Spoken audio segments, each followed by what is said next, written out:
Welcome to the deep dive. We've got a really interesting stack today. There's an official Xbox article, a community thread, and also a video exploring a pretty cool concept. Yeah, and it all kind of revolves around Xbox Play Anywhere. Exactly. And maybe more importantly, what that tells us about where gaming might be headed, especially for Xbox, playing across different devices. So the plan is to take these sources, really get into what Play Anywhere is, how it works, the good parts, the limitations too, Right. and then use that to sort of jump into the bigger picture these sources hint at, like a future where maybe we play games more seamlessly across different kinds of hardware. Okay, let's start right at the beginning then. Right. Straight from that Xbox Wire piece. For anyone who maybe heard the name but isn't totally sure, what is Xbox Play Anywhere? So at its core, it's this program Microsoft kicked off. Basically, you buy a supported digital game just once, Okay. and you then own it on both your Xbox console, Xbox One or Series XS, and on your Windows 10 PC. So no paying twice for the other version. Nope. No extra cost. One digital purchase, two platforms. And this isn't brand new, actually. It launched way back in September 2016. Oh, wow, really? Yeah, with games like ReCore, Gears 4, Forza Horizon 3. It's been around a bit, and the sources say the library's grown quite a lot, like over 1,000 games now. Over 1,000, huh? That's substantial. Mm-hmm.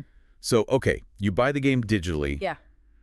How does it actually work? How does the system know you own it in both places? Right. So the key is buying it digitally from the right place, like the Xbox Store on your console or the Xbox app on PC, the Windows Store, xbox.com. So the official Microsoft stores are a digital code. Exactly. And you need reasonably up-to-date software, Windows 10 Anniversary Edition or newer on the PC, and the latest update on the console. Makes sense.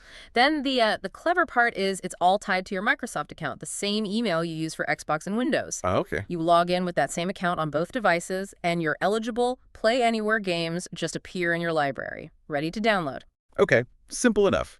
Tied to the account. Yeah. But here's where I thought it got really interesting, based on what the sources were emphasizing. The benefit is, way more than just owning it twice. Oh, absolutely. Yeah, the real Yeah. killer feature, the thing that makes it more than just a 2-for-1 deal, is the shared progress. Shared progress. Yeah. Your game saves, any DLC you've bought, add-ons, season passes, even little cosmetic things, consumables. Okay. Plus your gamer scoring achievements, it's all saved on Xbox Live.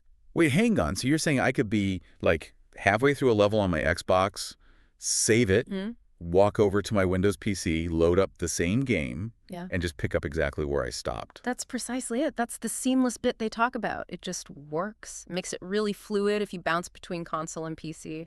Takes away that, friction. Yeah, no more having separate saves or replaying stuff. I can see the appeal for people using both. Now, looking at that community discussion, there were some common questions that kept popping up.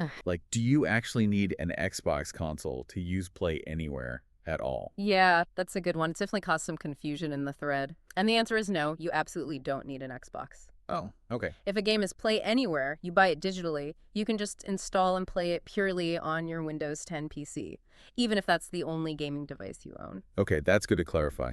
And another one related to that.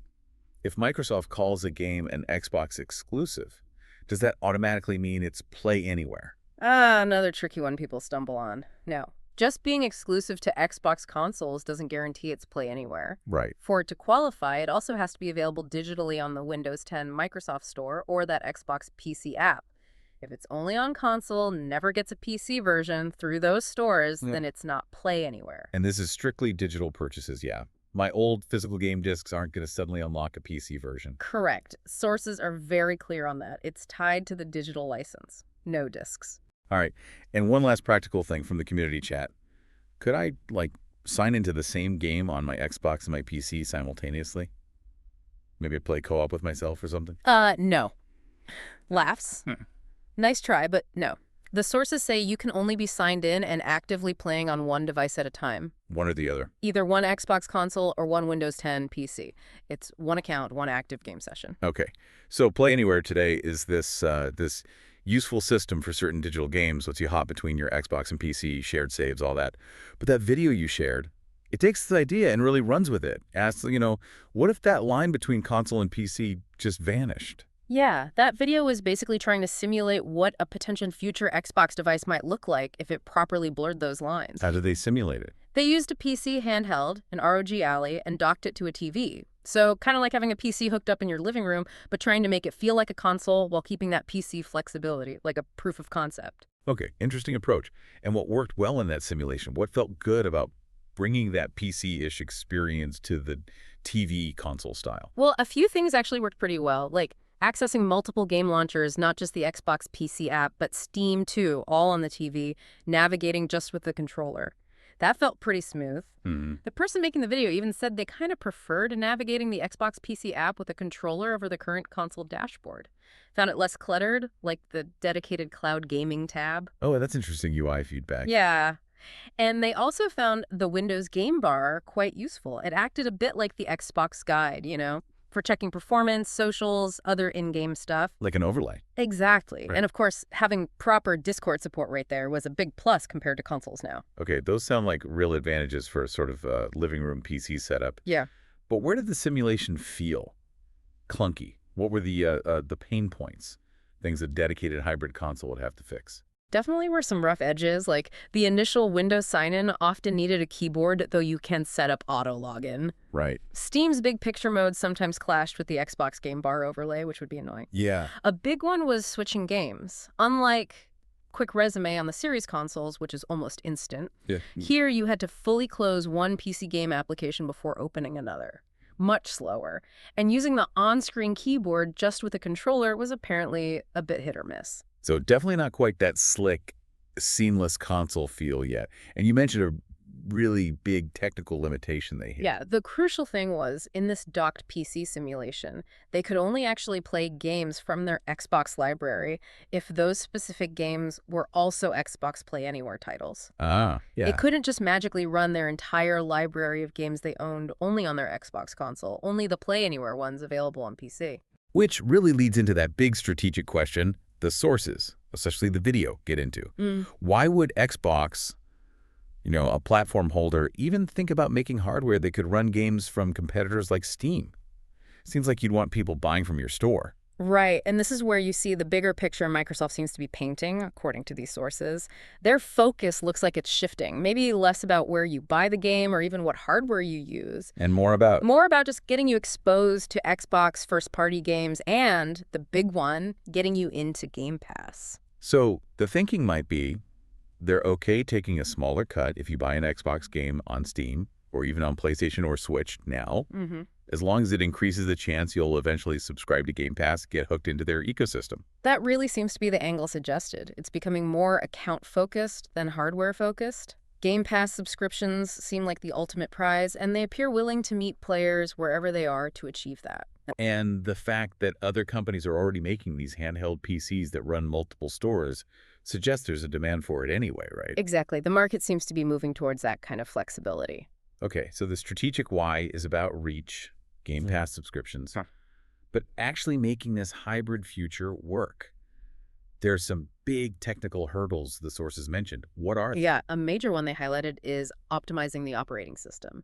Like, the video pointed out that some games run better on Linux-based SteamOS than on standard Windows on similar handheld hardware. Oh, interesting. Which suggests just slapping regular Windows onto a console-like device might not be optimal. You'd likely need something more tailored, like a specific Xbox Windows Gaming OS or something, highly optimized. Right. And going back to that limitation you mentioned from the simulation ensuring the entire existing Xbox game library works, not just the Play Anywhere subset, that seems absolutely crucial if you want current console players to come along. Oh, totally. You can't launch new hardware and tell your millions of existing players, sorry, half your games don't work here.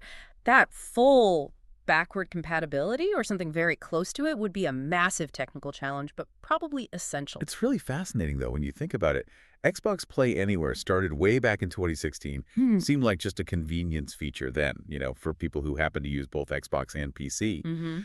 But it actually laid the groundwork. It established that account-centric model. The tech needed to share saves and licenses across different hardware. It feels like an early bridge to this much bigger idea. Exactly.